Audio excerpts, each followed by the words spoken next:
Oh, we've started. Okay. Caution, this podcast contains explicit content. Listener discretion is fucking advised. Whoa, okay. Sees one Pixar movie about feelings and all of a sudden, fucking let's go for it. Boom, boom, boom. Awesome. It'd be fun to actually add in explicit content in the intro. There's going to be a lot of people that'll be like, oh, we're just going to sit down and have a lovely listen to Gareth's Random Ramblings for this week. Oh, there's that lovely intro. And, oh my god, what was that? Oh dear, your grandmother does not listen to this. I so never said my grandmother. Someone will just be sitting there and going, oh, yeah, that's quiet. Yeah, I think your expectations are a bit high for posh people to be listening to our podcast. Anyway. Evening, afternoon, morning, whatever you want to do. We've had a bit of a idea and a decision. We have seen a movie this week, actually a couple of movies, but instead of boring them now with it this way, we're going to release them on like Monday or Tuesday, whenever I get around to it. Oh, I thought we were going to talk about them today. No, this is why you should read your emails that I send you. Gosh, no, I'm kidding. What emails? Oh, sorry, I sent it to Badonk. I'm sorry, not Bex.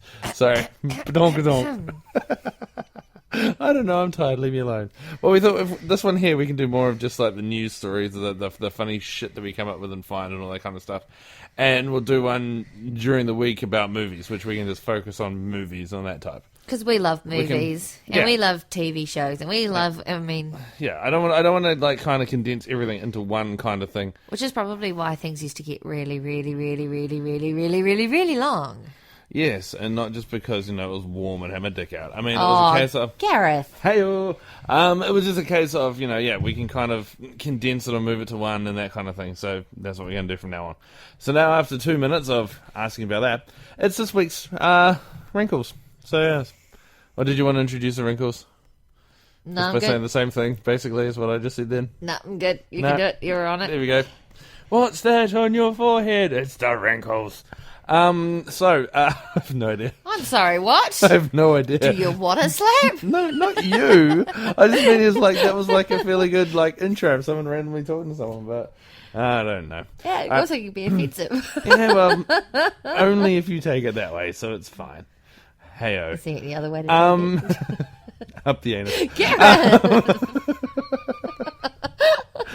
Moving on. I think that warning at the beginning was quite appropriate. That's the word. All right. Speaking of appropriate, or should that be appropriate? A woman has claimed she was raped by a stranger, which is never a good thing to do. I'm sorry. I'm not laughing at that. I'm laughing at the way that you just said that. I apologise. That is not a laughing thing. So basically what had happened was that she was sleeping at her boss's house and she said that a stranger came in and she was sexually assaulted at knife point. However... All right, there's a however in this. There is a however. Something kind of tipped the cops off to the fact that this may not be correct. Officers who embarked on the manhunt detected holes in the lady's story, whose name I can't pronounce, and I've got a cat fighting something. Mischief. Alright, we're just going to leave that in. She's playing with a bottle cat. So, yeah, so we'll just go with that anyway. But, so her name is Janine Resley, or as I like to call her, JR. So basically she was at her boss's home and there were no footsteps in the snow outside. No footsteps in the steps that's what I said. Right, yeah. No footsteps in the snow surrounding the house. No signs of an intruder indoors or anything else like that, right? Right. So they were kind of asking, what happened? Kind of thing. She had sex with her boss and didn't want to tell anyone, didn't she? No, not even that. Basically what had happened was that she got found out because of her FitBit. Tracking your steps and all your other stuff for however long they've been around for. Just over a year. Oh my goodness. Yeah, so they looked into her FitBit and said that she said it was initially lost in the attack, but they found it. And revealed that she'd been walking around during the time that she said she'd been sleeping. So basically said it was like, she was sleeping between, say, the hours of 11 and 3 in the morning or whatever, and the guy came in at 3 or came in at whatever time. Right. Yeah, no, she'd been walking around. So they found her that way. So her Fitbit, So was she raped or was she not raped? No, she wasn't. It was a fake claim. So yeah, so why you'd want to do that, I don't know, but hey, that makes it so much harder for women who actually have been raped to come forward, because then the police are going to be sitting there going, well, were they? Where's your Fitbit? I want to see your Fitbit. Yeah, there's just no honest... Oh, God. Yeah. Where is this world coming to? This podcast brought to you by Fitbit. No. Unless they want to pay us. They would run like the other direction. Oh, fuck no, stop talking about that. Other things that would say, hey, stop talking about that. There was a church in America, funnily enough. I have found some other stories, though, not just from America, but we'll get into them in a second. Radio. Just like a man into his... Gaggity. There was a church that got basically broken into and smashed. A guy did more than $20,000 worth of damages. What? But he was arrested, which is a good thing. Yeah. Do you know how he was arrested, Bex? Oh, don't tell me he came to church on Sunday. No. What did he do? He signed the guest book. Oh, for God's sake. Yeah. Oh, no pun intended. Yeah. God's sake, or, Jeffrey's sake. With an awesome name of Jeffrey Travelstead. He, basically went into the thing, smashed himself up, tried to steal some things, and, walked out and vandalized the church, signed the guest book and other things. Police reckon he may have been high on drugs. Oh, you think? He may have been high on drugs. You think? I think. He's a freaking retard. That's what cops think.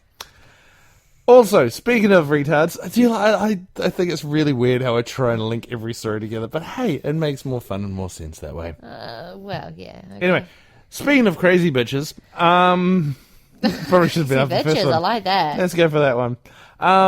Bristol Palin. You know Sarah Palin, the lovely, I can see Alaska from my house, and all that kind of stuff. Yeah. The presidential candidate who is she's kind of one of those things. She looks hot, but then she opens her mouth and it's just like, nah, Oh, yeah. This photo, she looks stunning. Then she says, hi, and it's like, no. Yeah, like her. Anyway, her daughter, Bristol, is pregnant for a second time. Now, that's kind of a good news. Kind of a good story. Kind of a happy la, right? But it's a happy story, am I right? Well, you'd think so. Yeah, I wouldn't be on this podcast if there wasn't some sort of weird twist to it now. Don't ask me what that was. Let's just go with it, forget it, and carry on. Okay. All right.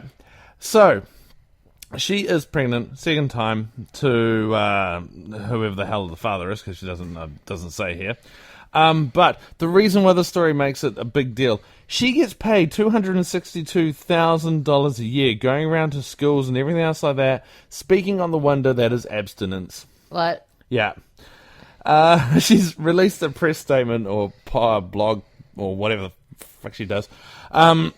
She's been asking people to respect her privacy of her first son trip, and has also said, and I quote, I don't want any lectures and I do not want any sympathy. Which kind of makes it ironic when you get paid $262,000 a year to lecture people on the fact you shouldn't hook up with people. I'm sorry, but who would give her sympathy? No. Little slag, second time, probably different fathers, and she's knocked up and she's preaching abstinence. I say fire the whore. Yeah, I just think it's funny. Yeah. She's made it, someone here has said, someone by the Twitter handle @LexAlexander, I'm trying really hard not to be mean regarding Bristol Palin, but gotta be said, she has made a career out of both slut-shaming and hypocrisy. I agree. I do too. Very much so. Given the fact that she's a slut and, But then again, as @Betty Borrows or Bowers has also tweeted as well, before you criticise hypocrite Bristol Palin, remember, the poor thing never stood a chance. And there's a photo of her mum up there at the top. Yeah, fair enough. But yes, no, quite funny. If that was the case, then I should be getting paid heaps for talking about how bad it is to do podcasts while you're wearing only boxer shorts. Right, okay, dear. Well, I'm only in my boxers. Yes, I know you are. I know you're fully dressed, and here I am in my boxers. Oh, am I now? Yes. For the sake of this podcast, yes. You started that. And we kind of killed the illusion. You could have just gone with it. You could have gone with it, but no, you're like, no, here, everything else. Anyway, moving on. Moving on. 31-year-old woman in England. Sorry? Sorry, Yes. how old is this kid that gets paid $200,000 to get I said 24. 24? Yeah. She's got 2 kids. And she goes around promising abstinence and, yeah. So I told you at the beginning promising abstinence. You mean she keeps promising her virginity to every guy that she comes across? Sorry. All I got to say then is phrasing, giggity, and that was the funniest pun intended.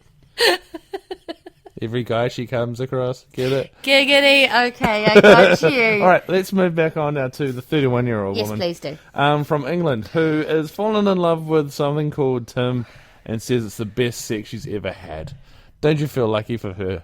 Don't you feel happy for her? Sure. Do you know who Tim is? No. A tree.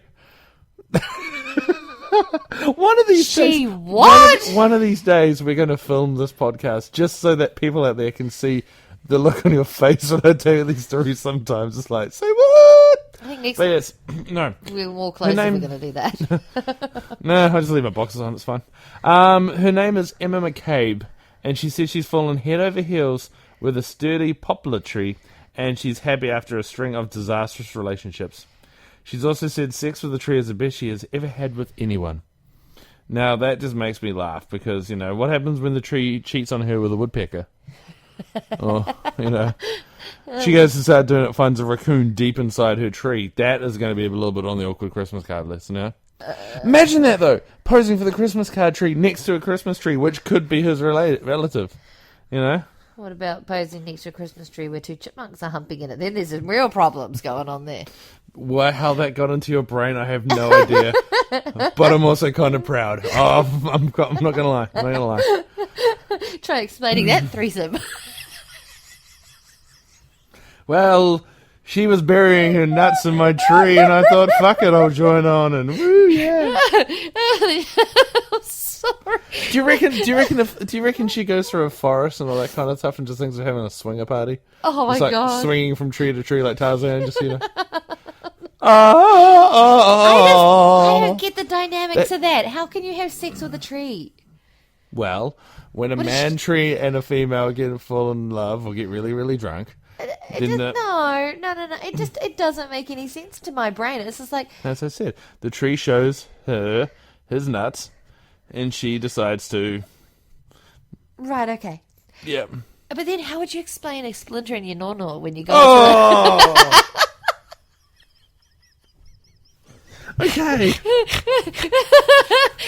All right, Porky. Jesus. I'm all right. sorry. For those of you who don't know what a No. nono I think they can understand. I think they understand. He's translating that to the emergency room. How did you get a splinter in your cunt?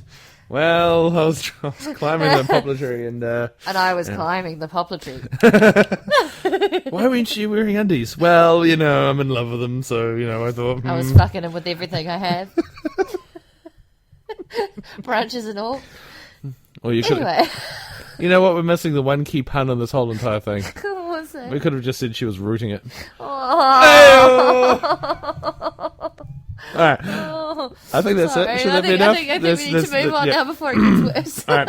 So you know, that there's a game called Fallout, right? Yes. Yes. Have you played Fallout? No, but I've watched you play it. Yeah, for like 20 minutes and go, this game's annoying. I can't figure it out. And yeah. I think Nick But- played it too. Yeah, but there's Fallout 4 coming out. It's huge, Lord. huge news. Everyone's all excited and everything else, so it's quite cool. Now, one of the things in the game is the currency is bottle caps for some reason. I don't know why, but it's bottle caps. Okie dokie. Okay, just go with that here. So, some guy has been inspired, it says here, to collect bottle caps throughout his love of Fallout 3. 8 years later, he has claimed to have collected 11.2 pounds, that's 5 kilos, or approximately 2,240 caps, which he shipped to Bethesda's headquarters in Maryland, America. Bethesda, funnily enough, make the game, so ha ha ha ha. Of course. Now, believe it or not, Bethesda actually said, Yeah. fuck it, you've seen it that well, do. Here's a free copy of the game. So when the game gets released, he is going to get a copy of it for giving them 11.2 pounds of bottle caps. That's pretty cool. 2,240. That's insane. What the hell? How many cans of beer I'm does he have to drink? I'm just doing a bit of math there. That's 280 a year because he did it for 8 years. So